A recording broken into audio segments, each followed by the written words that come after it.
কিছু সম্পর্ক অনলাইনে তৈরি হলেও তার প্রতি ভালোবাসাটা অফলাইনে থাকা মানুষের চেয়ে হাজার গুণ বেশি হয়ে থাকে। চ্যাট করতে করতে ভালো লাগা তৈরি হয়, পরে একসময় ভালোবাসায় পরিণত হয়।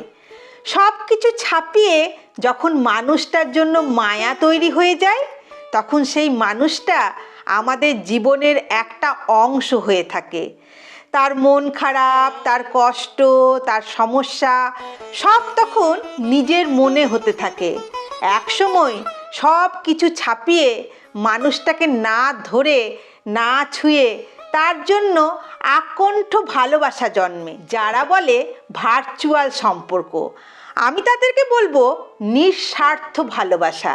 কারণ যার জন্য কোনো এক্সপেকটেশন থাকে না, থাকে শুধু অসীম ভালোবাসা, সেই ভালোবাসার নামই হলো মায়া।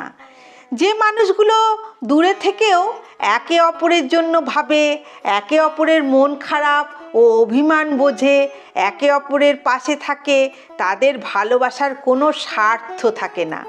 যারা চ্যাট লিস্টে 10টা মানুষের সাথে কথা বলে সম্পর্ক করে থাকে, আমরা বরং তার নাম ভালোবাসা না দিয়ে অনলাইন ডেটিং দিই। ভালোবাসা কেবল একজনের জন্য তৈরি হয়। বাস্তবতা শুধু ছুঁয়ে গেলেই ভালোবাসা হয় না। ভালোবাসলে ভালোবাসার মানুষ থাকে সবটা জুড়ে, সেটা অনলাইন হোক কিংবা অফলাইন হোক।